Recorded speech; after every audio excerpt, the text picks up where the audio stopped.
Well, it's September 1st, and we're at anchor in Red Bluff Bay. Seems to be a popular spot. There were already two boats in here when we arrived yesterday. They both left this morning, and then another large motor yacht pulled in. The other two boats, one of them was a big, like, motor sailor with some kind of European flag that I didn't recognize. Big steel hull, pretty boat. Nice boat. The flag was too dirty and faded for me to tell. Looked like it was two horizontal red stripes with a white stripe in the middle. Yeah, hard to tell. Or yellow, maybe. I couldn't tell. Anyway, so that boat... One bit of flag etiquette. If you're going to fly a flag, make sure... One that's recognizable. Especially if you're visiting in another country. Yeah, well... You know. Anyway, the other guys were your typical 40-foot cruising catch. Yeah. And apparently they hadn't heard the weather reports, or didn't care. That big motor sailor probably wouldn't have cared. But and they both left this morning.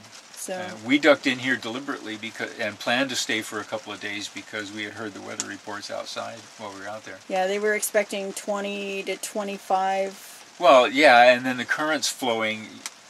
Unlike out in the open sea, when you're in here and there's a current running, it depends which direction, and the current's going to flow both directions each day with the tide. It'll first go one way, then it'll go the other way. So either, in the morning or in the afternoon or sometime, you're going to have wind against current. And the winds in here seem to blow both directions. It's weird.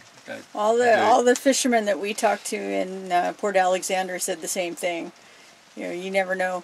Chatham Strait. Yeah, Chatham Strait. The wind blows. It can be blowing south in the north half and north in the south half, or vice versa, and it can change during the course of a day. Yeah. So, and the current flows both directions, of course, with the incoming and outgoing tide. So it's kind of interesting.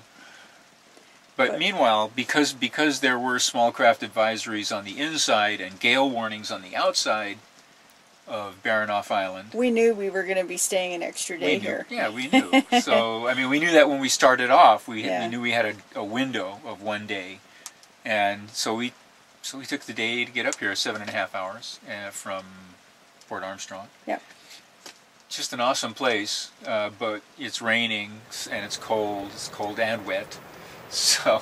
Well, we got to stay outside a little yesterday when we came in. It's really pretty. We got that waterfall right, off of one side and this huge beach all these off of the other.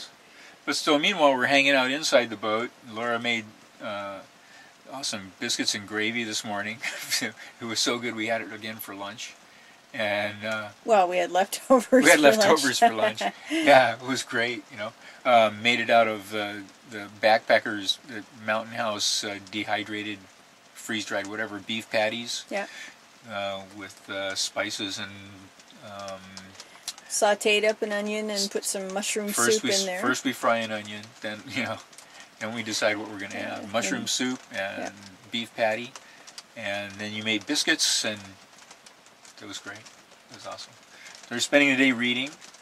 Larry McMurdy, Dead Man's Walk, and before that I just read Comanche Moon. We've been trading back and forth. But we don't have Lonesome Dove on the boat, so I don't know what we're going to do.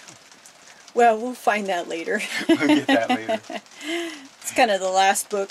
Really, it's the first one, but it's the last one in the series, so we'll read it later. No big deal. Some light stuff. We've been reading other stuff, but, this is some nice, light, entertaining reading, but we blow through these so fast. Yeah. So we're off to Kake probably tomorrow. Kake. Yeah, K-A-K-E, Kake. And they have a grocery store and a fuel dock and a small public float, so we'll check it out. And a water hose. And a water hose. And so, that's all we need. Yeah.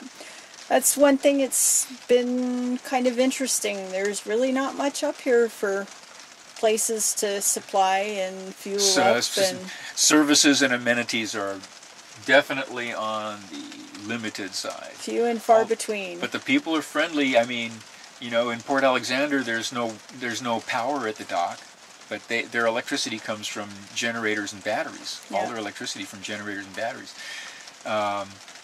So there's no and their water also is limited. Yeah. But there's water at the docks, but no power. So you come around to Port Armstrong, just a few miles north, and they have unlimited electricity because they have hydroelectric. Yeah. They have a hydroelectric generator there. So they have unlimited electricity, brand new docks, no 30 amp connections, but he said, yeah, feel free to plug in your extension cord. So we did and ran an electric heater. Yeah. And, but again, no, I mean, there's nothing at Port Armstrong. It's nothing not really, nothing at Port Armstrong at all. It's a small community of the workers, and that's pretty much it. Nothing at Port Alexander. There's no, well, you got a little snack shop and the fishing lodge and the general store that sells souvenirs to the guys who come to the fishing lodge, but that's about it. There's no getting supplies there or anywhere else on this side of Baranof. Yeah. So anyway, we're going to Kake. Kake is just a little fishing village, and there's not much there. We're just going to stop there. If we can get fuel, we'll top off. If not, we'll top off from our reserve jerry cans and do some grocery shopping.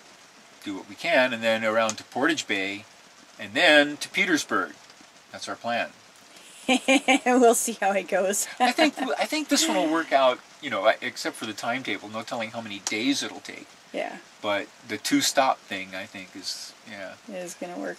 Kake, Portage Bay, and then Petersburg. Portage Bay is going to be 5-6 hours. From Kake? Yeah.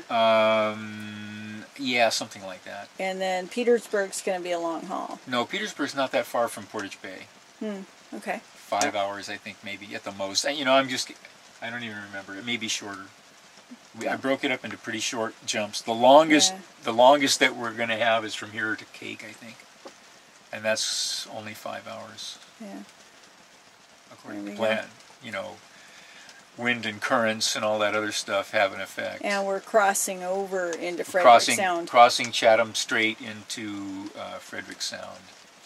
So we'll see how that goes. I have to look and see what the currents are supposed to do. That Open CPN with raster charts. You can also see currents and tides there, although there are no tide stations anywhere on this side of side of Chatham. There's Sitka and Juneau, and that's it. Well, but anyway, but the currents are there. There are current stations all through these channels on the inside passage. So the currents are well documented. There's lots of little current arrows in place. You can click on the map and get the current timetable, and from that you can extrapolate what the tides are. And if you look in the little tide book, but don't forget, the guys in PA said there was a 2-hour difference. Guys at Port Alexander, there's a 2-hour difference from what's in the tide tables, they said. But I observed, and according to tides, at least the tides anyway, coincide almost exactly right, as far as I can tell. I mean, plus or minus 5 minutes, but they look pretty accurate to me in these little bays as we've gone north. Yeah. Down there at Port Alexander, they're talking about currents and tides. I don't know. Around the point, yeah, possibly. Definitely, because that timing I noticed was way off when we came around the point, or around Cape Omini.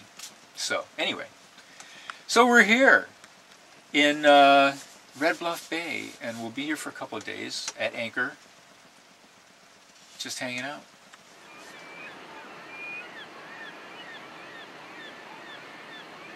There we are.